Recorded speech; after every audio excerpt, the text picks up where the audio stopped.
है कि औरतें प्रोवाइड की जाती है, ट्रक ड्राइवर को औरतें प्रोवाइड की जाती है। 500 रुपए में जिना के बाजार गर्म किए जाते। क्या है ये? जिना का बाजार गर्म हो चुका है। जब जिना आम हो जाए, जब शराब आम हो जाए, तो ऐसी सूरत में जलजले का इंतजार करो।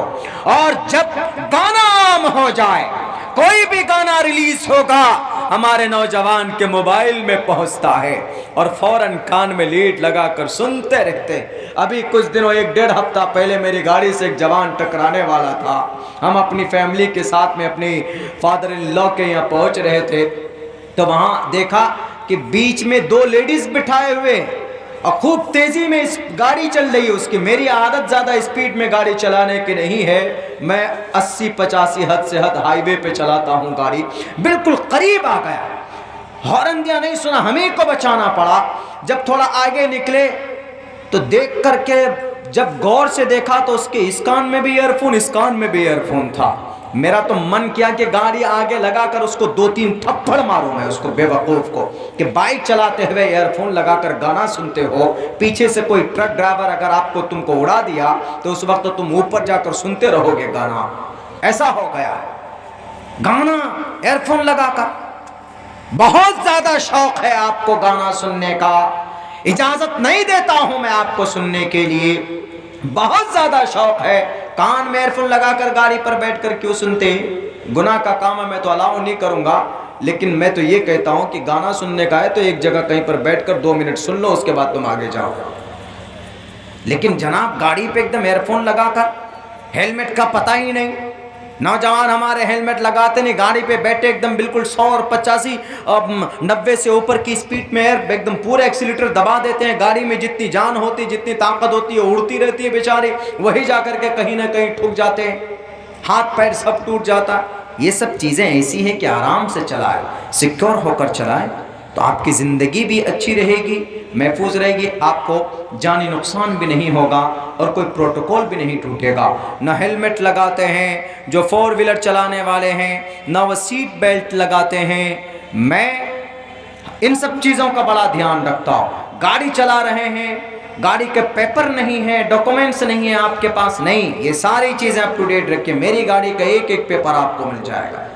मेरी गाड़ी को चेक कीजिए। मेरी गाड़ी को अगर इलाके के किसी ड्राइवर को जाना होता है, 1-2 ड्राइवर संपर्क करते हैं कि मोहना मुझे बागडोगरा जाना है, आपकी गाड़ी चाहिए, हम देते वैसे नहीं हैं, क्योंकि हमारी गाड़ी सील सिक्योर हम रखते, किसी को देते नहीं हैं। छोटी प्रदूषण पेपर 150 रुपए का बनता है, चालान 1500 रुपए का कटता, वो लोगों को पता ही नहीं है। हमारे पास वो भी पेपर आपको मिलेगा। एक मरतबा आ रहे थे, पता नहीं झारखंड से कहाँ, 10 गाड़ियाँ लाइन में खड़ी है, हमारा दोस्त पीछे बैठा था और उसी दिन से रमज़ान शुरू है। बोले एक तो जल्दी में है, ऊपर से पता नहीं तरावी के लिए कुरान भी हमको पढ़ना है, पकड़ पाएंगे कि नहीं।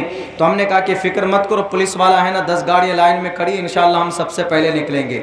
आगे गए, आगे जाने के बाद में बोला ऑनर बुक दीजिए, ऑनर बुक दिखा, आरसी दिखाने के बाद बोला कि डीएल दिखाइए, डीएल दिखाया हमने। उसके बाद उन्होंने कहा कि इंश्योरेंस दिखाइए, इंश्योरेंस दिखाया। उसके बाद उन्होंने कहा कि भाई प्रदूषण तो होगा, लास्ट में वहीं आके अटकता है वो। पुलिस वाला जानता है कि प्रदूषण पेपर होगा नहीं, पॉल्यूशन पेपर नहीं होगा, वहीं पे पूछता है कि प्रदूषण तो होगा ही आपके पास। हमने कहा कि सर जब इतना सारा पेपर है तो वो भी बोले तो वो भी दिखाई देता हूँ ला करके आपको। बोला नहीं नहीं नहीं, वो नहीं देखना, जाइए आप। 2 मिनट में हो गया। किसी का इंश्योरेंस फेल है, किसी के पास डीएल नहीं है, ड्राइवरी लाइसेंस नहीं है। नहीं, आप कैसे ड्राइवर हैं? एक ड्राइवर बोलता है कि हम बड़ी तेजी से गाड़ी चलाते हैं मौलाना, हमसे बढ़िया ड्राइवर नहीं। हमने कहा एक सवाल का जवाब दो, गाड़ी अगर 100 की स्पीड में हो तुम्हारी और वो गाड़ी ब्रेक फेल हो जाए, सारे ब्रेक फेल हो जाए, 4 व्हीलर में आप बैठे हैं, तो उस गाड़ी को कंट्रोल में लाने के लिए ब्रेक है ही नहीं। हमको गाड़ी 100 नंबर की स्पीड से 20 नंबर की स्पीड पे लाना है, तो क्या करना होगा बताओ? बड़े चिल्ला रहे हो कि हम बहुत बड़े ड्राइवर हैं, बहुत बड़े ड्राइवर हैं। बोला क्या करेंगे? कहीं ले जाके ठोक देंगे, दीवार में ठुक जाएगी, गाड़ी रुक जाएगी। हमने कहा ठोकना भी नहीं है, किसी को जख्मी भी नहीं करना है, बताओ। बोला ये और तो कोई ऑप्शन है नहीं, ब्रेक लगाएंगे, हैंड ब्रेक लगाएंगे। हमने कहा कि हैंड ब्रेक की जरूरत नहीं, हैंड ब्रेक भी फेल है, सारा ब्रेक फेल है, क्या करोगे? तो कुछ नहीं, हमने कहा कि एक नई जानकारी दे दूं तुमको, अगर तुम्हारा कभी ब्रेक फेल हो जाए, गाड़ी 90 की स्पीड पे हो, तो गाड़ी को क्लच लेकर के फौरन गाड़ी को पहले गियर में डाल दो। गाड़ी तुम्हारी अगर 100 की स्पीड में है तो 20 और 10 की स्पीड में आके रुक जाएगी। हाँ, झटका लगेगा, नाक के बल भी चोट लग सकती है, मुंह भी, थोपड़ा भी फट सकता है गाड़ी के अंदर में। सीट बेल्ट लगा होगा तो महफूज रहोगे, नहीं तो शीशे से बाहर भी जा सकते हो। अलबत्ता यह कि गाड़ी तुम्हारी कंट्रोल पे आ जाएगी, क्लच प्लेट तुम्हारा जल सकता है, अलबत्ता बड़े हादसे से बच सकते हो। हमने कहा कि देख लो मौलाना मत समझना, मैं अच्छा ड्राइवर भी हूँ। तो बैरक वो एक अलग वो था। तो क्या फरमाया अल्लाह के नबी ने? शराब आम हो जाए, जिना के बाजार आम हो जाए। आज जितने भी लड़के और लड़कियों को तो पता नहीं, लेकिन समाज की जितनी भी बच्चियां, जितने भी बच्चे हमारे फोन पे जिन जिन के गर्लफ्रेंड है, पूछो गर्लफ्रेंड की स्पेलिंग क्या नहीं बता पाएंगे, लेकिन हमारी गर्लफ्रेंड है। नाजायज रिश्ता है। क्या मकसद है तुम्हारा निकाह करने का? यकीनन अगर आप मोहब्बत करते हो किसी लड़की से, अगर आपको अच्छी लगती है, मोहब्बत की शुरुआत से पहले रिश्ते की शुरुआत करो, गार्जियन से कहकर रिश्ता कंप्लीट कराओ, निकाह करो। पहले नहीं करेंगे, बिल्कुल नहीं। क्यों मौलाना? अभी तो मुझे बहुत कुछ बनना है मौलाना, बस चाहता हूँ कि टाइम पास करता रहूँ, बात करता रहूँ। Not allowed to talk with any stranger girl, not allowed to talk with any stranger boy, for girl and for boys not allowed, it is a prohibited according to the Islamic Sharia। जायज नहीं है। हमारे सारे नौजवान, अगर कुछ नौजवान अगर हमारे किसी समाज की बेटियों से अगर कोई ताल्लुक में है, अपनी बस्ती या दूसरी बस्ती के, सिर्फ एक हवस है कि किसी तरीके पर हम कम्युनिकेशन बना कर रखें, और आगे जाने के बाद 1 महीना, 2 महीना, 3 महीना, 4 महीने के बाद नाजायज रिश्ता होता है। क्या यह जिना नहीं है? अगर उस जिना की वजह से तुम्हारे पेट में अगर कोई बच्चा रुक जाए, तुम हमल से हो जाओ, दूसरा गुनाह ये करेंगे, माँ बाप को पता चलेगा, चलो चुपचाप अबॉर्शन करा लो। अबॉर्शन करा तो उस बच्चे का कत्ल करते। एक तो नाजायज बात करना, दूसरा बड़ा गुनाह ये कि आपने जिना किए, तीसरा बड़ा गुनाह ये कि आप उस बच्चे का अबॉर्शन करा रहे हो, उसका कत्ल कर रहे हो। नाजायज और हराम है। जितने भी नौजवान लड़के समाज की नौजवान, जवान और गैर जवान बेटियों से बातें करते, हमारी समाज की बेटियों, अगर कोई लड़का आपको फोन करके ये कहता है कि you are my life, you are my sweety heart, तो 2 टोक लफ्जों में कहो कि तुम्हारे घर में तुम्हारी बहनें भी है। अगर तुम्हारी बहन को कोई अजनबी लड़का अगर फोन करे तो तुम क्या करोगे? उस वक्त देखिए उसका क्या जवाब होता है। ये कहो कि अगर तुमको मैं अच्छी लगती हूं तो अपने माँ बाप को लेकर मेरे माँ बाप के पास आओ, करो रिश्ता, आज ही निकाह करो, हम आज तैयार हैं तुमसे करने के लिए। देख लीजिएगा अभी ऐसे गायब होगा जैसे गधे के सर से सींग गायब है। ये डुप्लीकेट आशिक गायब हो जाएगा। इन सब चीज़ों में नहीं है ज़िंदगी। इन सब चीज़ों, ये सब चीज़ें करने से हमको ऐसा लगता है दिखने में कि नहीं, इन सब से तो कुछ नहीं हो रहा। बहुत बड़ा अल्लाह तबारक व तआला के अज़ाब को ये सारी चीज़ें दावत देती है। इसीलिए कहा, अम्मा आयशा फरमाती है कि ये गाना सुनना, शराब पीना, जिना का आम हो जाना, ये सारी चीज़ें वो है जब ये तीनों चीज़ें कसरत के साथ हो जाएं। एक सुनन तिरमिज़ी की दूसरी जो हदीस है उसमें और भी चीज़ें तफसील के साथ है, लेकिन इन 3 चीज़ों को पर्टिकुलर जब ये तीनों चीज़ें कसरत से होने लग जाए तो समझ जाओ कि ज़लज़ले आते हैं। कोई प्लेट नहीं टकराता है, कुछ नहीं है कुरान और शरीयत की रोशनी में, नज़र में बस अल्लाह का हुक्म होता है, इज़ा ज़ुल्ज़िलतिल अर्ज़ु ज़िल्ज़ालहा व अख़रजतिल अर्ज़ु अस्क़ालहा व क़ालल इंसानु मा लहा। आज इंसान बोल रहा है ना, क्या हो गया तुर्की में, क्या है गया टर्की में, 5 से 6 हज़ार लोग लुक़्मे अजल हो गए, मर गए, दफन हो गए, चले गए।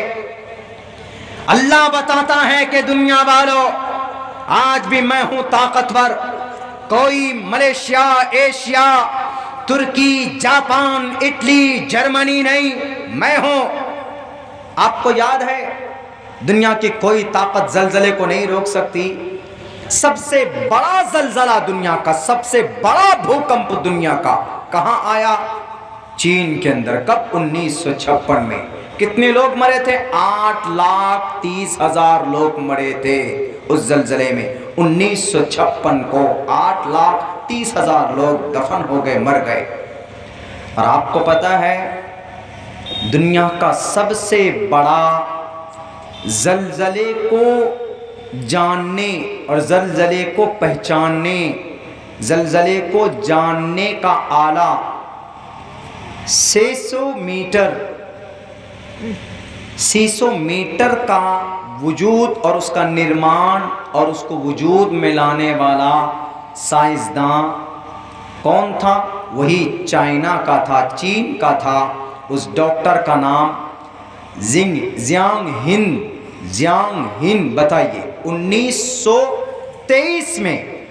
1923 में आला बनाया ताकि हम जलजला रोक देंगे, जलजले का पता चलेगा। हुआ क्या? 1923, 24, 25, 26, 30, 40, 50, 60, 50 के बाद 1956 में इतना खतरनाक जलजला आया। वो जियांग हिन का वो आला बचा पाया? नहीं बचा पाया। इससे साफ पता चलता है बिअन्ना रब्बका औहा लहा, रब जमीन को कहता है, ऑर्डर देता है, जमीन हिलती है। कोई भी चीज रब के हुक्म के बगैर नहीं है। क्या प्लेट आपस में अपने आप हिलते? क्या जमीन का इनर कोर, आउट कोर और मेंटल और क्रिस्टल क्या अपने आप जनाब इधर से उधर गर्दिश करते? अपने आप कुछ भी नहीं होता, अल्लाह के इशारे से सब कुछ होता है। अगर प्लेट के टकराने से भी जलजला पैदा होता है तो प्लेट को टकराने का ऑर्डर अल्लाह का होता है। इसीलिए अल्लाह बताना चाहता है, कभी कभी ये दुनिया वालों, लाख तुम कोशिश कर लो, लाख तुम बड़ी बड़ी बिल्डिंगें बना लो, लेकिन जब तुम रब को भूलते हो तो रब याद दिलाना चाहता है इस जमीन पर मानव को, इंसानों को, कि तुमसे बड़ा खुदा और भी है। उस खुदा को छोड़कर किसी और को मत समझो, किसी और को अपना ताकतवर न जानो। अल्लाह से बड़ा कोई साइंसदान नहीं है, अल्लाह से बड़ा कोई वैज्ञानिक नहीं है, अल्लाह से बड़ा कोई इस धरती के ऊपर कोई महान ताकतवर नहीं है। अल्लाह तबारक व तआला सर्वोपरि है, सर्वशक्तिमान है। अल्लाह अद्धा देव महान है। और पिछली कौमों में भी अल्लाह तबारक व तआला ने उनकी गलती की वजह से जलजले पैदा किए। मिसाल के तौर पर हजरत शुएब अलैहिस्सलाम की कौम को देखिए। हजरत शुएब अलैहिस्सलाम की कौम नाप तोल में कमी बेशी करती थी। अगर किसी से कुछ लेना हो तो पूरे तौल कर लेते थे, यानी पहले तौल कर ज्यादा लेते थे, यानी कमी नहीं होनी चाहिए। और जब देने की बारी आती थी तो उसमें कमी करते थे। यही नहीं, मुफस्सिरीन ने लिखा है हुकूकुल इबाद में भी कमी कोताही करते थे, एक दूसरे के हक को नहीं देते थे। अल्लाह तबारक व तआला ने शुएब अलैहिस्सलाम को भेजा कि अपनी कौम के लोगों को समझाओ, उनको कहो कि ए लोगों, ये तुम्हारा गलत कदम है, तुम पूरे लेते हो तो पूरे दो, कमी बेशी मत करो उसके अंदर। लेकिन कौम के लोगों ने कहा कि शुएब, हम तेरी बात नहीं मानेंगे। बड़ी हठ धर्म कौम थी, शुएब अलैहिस्सलाम का मजाक उड़ाते थे। कमी बेशी करने की वजह से अल्लाह तबारक व तआला ने उनको अजाब, जलजले की अजाब आई, पूरी कौम तबाह बर्बाद कर दी गई है। इसी को कुरान करीम के अंदर कहा गया, फलम्मा अखज़तहुम रजफा फअस्बहू फी दारिहिम जासिमीन। वो घरों के अंदर सो रहे थे, उनको जलजले ने आकर के पकड़ लिया, उनको पता भी नहीं चला कि क्या हो रहा है। जुर्म क्या था? गुनाह, लोगों से पूरे लेना, कम देना। अगर आज की तारीख में भी कोई मुसलमान अगर नाप तोल में कमी बेशी करता है, कौन करता है ज्यादा? कसाई लोग ज्यादा करते हैं। मछली जो लोग बेचते हैं वो लोग ज्यादा करते हैं। जो लोग फल फ्रूट्स बेचते हैं वो लोग भी करते हैं। फट से ऐसे उठाया, ऐसे ऐसे करके दे दिया, ला करके नापिए, कम। मेरे भाइयों, इस्लाम की नज़र में पूरी सूरत नाजिल की है अल्लाह तबारक व तआला ने इस नज़रिए से, इस ताल्लुक़ से कि अगर कोई कमी बेशी करता है नाप के अंदर, सूरह मुतफ़्फ़िफ़ीन पढ़िए, इसीलिए अल्लाह तबारक व तआला ने साफ कहा कि कोई कमी बेशी करेगा नाप तोल के अंदर, ख़रीद व फ़रोख्त के अंदर भी, वो भी इसी में शामिल होता है, तो अल्लाह तबारक व तआला उसको अज़ाब में मुसल्लत करेगा। और फिर एक और है, किसी के पास दौलत हो, ज़मीन देखते हैं ना कभी कभी कहीं कहीं सड़क में बिल्कुल ऐसी फट जाती है, को गाड़ियाँ घुस जाती, कुछ घुस जाते हैं। आप देखिए इस ज़मीन के ऊपर बड़ा मालदार आया था, कौन? कारून। कारून से जब कहा जाता था कि यह अल्लाह की दौलत है, अल्लाह की तरफ से दी हुई, क्या बोलता था? No, it is my hand, मेरे हाथ के ज़रिए से कमाई हुई है। वाह भाई वाह, गलत तरीके से पैसा कमा के बैठे, हमारे हाथ की कमाई। जैसे आज भारत के अंदर में वो अदानी साहब है, अर्श से फर्श पे आ गिरी। मैंने कम से कम 4 महीना पहले अपनी तकरीर में भविष्यवाणी की थी। मैंने कहा कि NFT को ख़रीद कर गलत तरीके से नंबर 2 पे पहुँचे। अगर तिजारत के अंदर नाम चमकाना है किसी को, अगर किसी ने ईमानदारी के साथ नाम चमकाया है तिजारत में, तो मोहम्मदुर रसूलुल्लाह सल्लल्लाहु अलैहि वसल्लम ने चमकाया। आप ताजिर थे 20 साल की उम्र में, जवानों कितनी साल की उम्र में? 20 साल मात्र। When the Prophet Muhammad sallallahu alaihi wasallam was 20 years old completely, at that time Prophet Muhammad sallallahu alaihi wasallam is known as a good tajir, as-sadiq al-amin, मोहम्मदुर रसूलुल्लाह 20 साल की उम्र में इतनी ईमानदारी। यमन से काफिला आया 3 दिन पहले, मार्केट लगने से 3 दिन पहले। क्यों जी, क्यों इतना पहले आ गए? हम मोहम्मद इब्न अब्दुल्लाह की दौलत और उनका माल लेना चाहते हैं। चलो जी, मोहम्मद इब्न अब्दुल्लाह का माल लेना चाहते हैं। आप अलैहिस्सलाम 20 ऊँट लेकर आए। संस्कृत में भी कहा गया है, उस्तरा यस परवाही जो वधूमंतो, वधूमंतो 20 ऊँटनियाँ, ऊँट नहीं ऊँटनियाँ, लेडीज ऊँट, जेंट्स ऊँट नहीं, लेडीज ऊँट। 20 ऊँटनियाँ आप लेकर आए। कहाँ पर? मार्केट में आए। आप अलैहिस्सलातु वस्सलाम आए, अर्जेंट कोई कॉल आया आपको। कोई कॉल का मतलब फ़ोन नहीं था, कोई ख़बर आई कि मोहम्मद आपको वहाँ जाना है दूसरी जगह पर।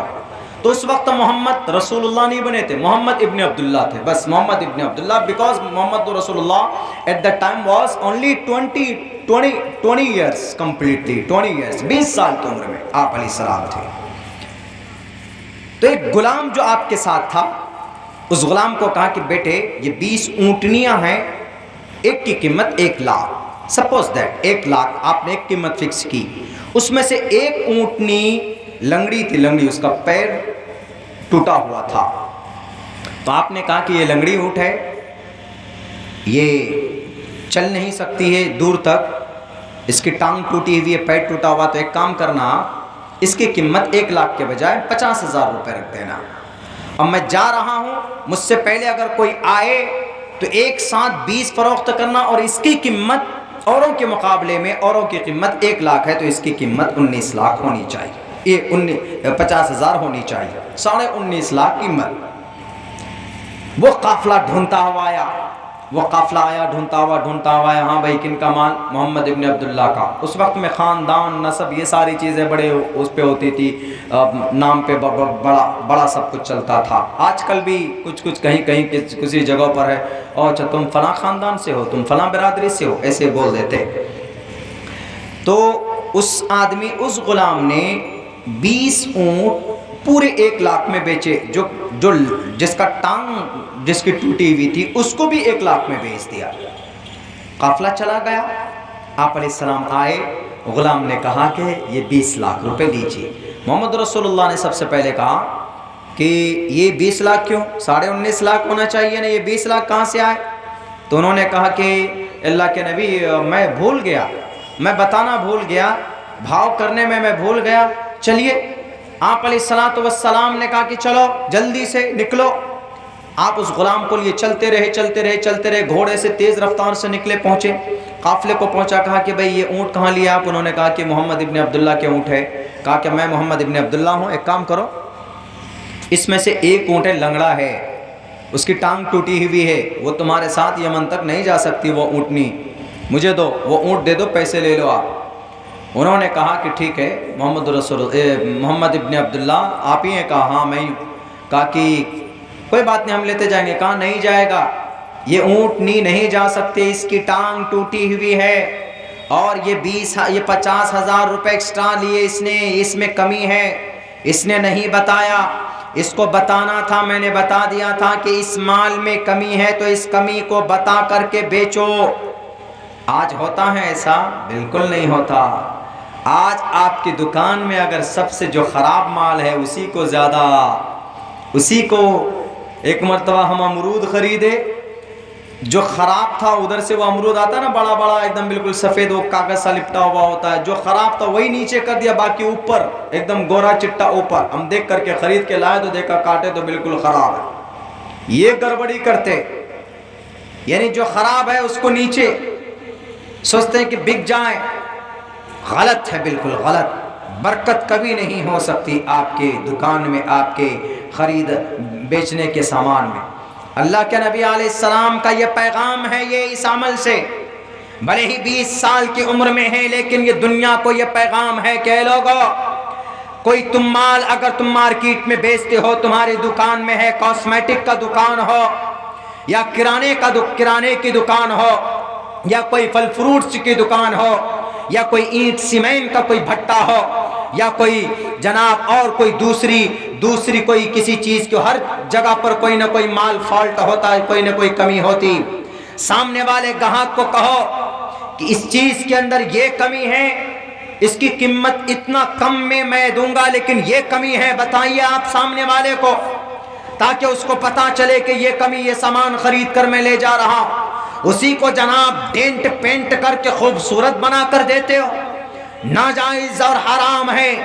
हज़रत शुएब अलैहिस्सलाम की कौम को इसी जुर्म में तबाह बर्बाद किया गया था। जब नबी की मौजूदगी में कौम तबाह कर दी गई तो हम और आप आज किस खेत की मूली हैं मुसलमानों।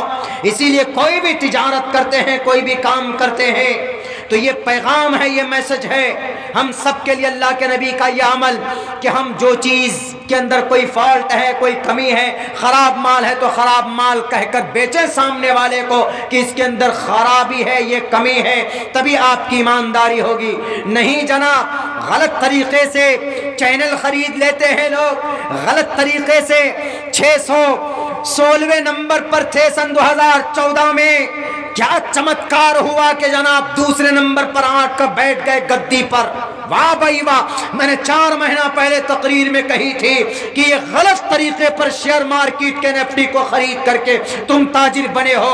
ईमानदारी से अगर ताजिर बनना है, अगर किसी ने ईमानदारी के साथ तिजारत की दुनिया में as-सादिक अल-अमीन का खिताब पाया है तो वो सिर्फ एक जात है पूरी दुनिया के अंदर, वो मोहम्मदुर रसूलुल्लाह सल्लल्लाहु अलैहि वसल्लम की जात अक़दस है। वह काफिले ने कहा कि मोहम्मद इब्न अब्दुल्ला, मैं 3 दिन से आपकी मार्केट में हूँ, ऊँट खरीदने आया था। 3 दिन से पहले भी लोग मार्केट में माल लेकर आए लेकिन हमने किसी के माल को नहीं खरीदा, हाथ तक नहीं लगाया, सिर्फ आपके माल को हमने खरीदा है। क्यों? आपके माल से ज्यादा आपके विश्वास पर हम लोगों को एतमाद है। आप जो माल लाते प्योर लाते हैं, झूठा नहीं होता है, कोई कमी नहीं होती है। ईमानदारी की वजह से खदीजतुल कुबरा ने आपकी अमानतदारी ईमानदारी की वजह से 3 गुने मुनाफे में आपने मुल्क शाम के अंदर खदीजतुल कुबरा के दौलत को, उनके माल को बेचा था। दुनिया वालों, तिजारत की दुनिया में नाम कमाना है तो ईमानदारी से कमाओ, बेईमानी से नहीं। कि 607वें 650वें नंबर पर थे तो 2 नंबर पर आकर बैठ गए, पता चला अपने आप शेयर खरीद रहे, अपने आप शेयर खरीद रहे, चूना लगा रहे हैं जनाब। ऐसा हुआ कि अल्लाह जब कभी मारता है ना तो अर्श से फर्श पर गिरा देता। हुए तुम थे दूसरे नंबर पर, लेकिन गलत बेईमानी और दानतदारी की वजह से, बेईमानी की वजह से ऊपर वाले ने तुमको कहां से कहां पर गिरा दिया। जब ये सारी चीजें होने लगे तो अल्लाह तबारक व तआला का अजाब आता है फिर इस धरती के ऊपर। मेरे भाइयों, वो तो एक तरफ चला गया वो इस तरफ की बातें, लेकिन बस मैं इतना कहूँगा कि दौलत अगर आपको कमाना है, हमको कमाना है, तो मेहनत कीजिए खुदा के वास्ते। ये नहीं कि किसी के पास दौलत है, जायज़ तरीके पर अगर आ रहा है, अगर हराम रिस्क का एक लुक़मा भी आपके बच्चे के पेट में चला गया, खून पैदा हो गया, तो अल्लाह के नबी फरमाते हैं ला यदखुलुल जन्नत जसदुन गुज़िया बिल हराम। ऐसा बदन जन्नत में नहीं जा सकता जिसकी परवरिश हराम रिस्क से की गई हो। कारून को दौलत दी थी, उसको ज़कात निकालना था, मूसा अलैहिस्सलाम की बात को मानना था, नहीं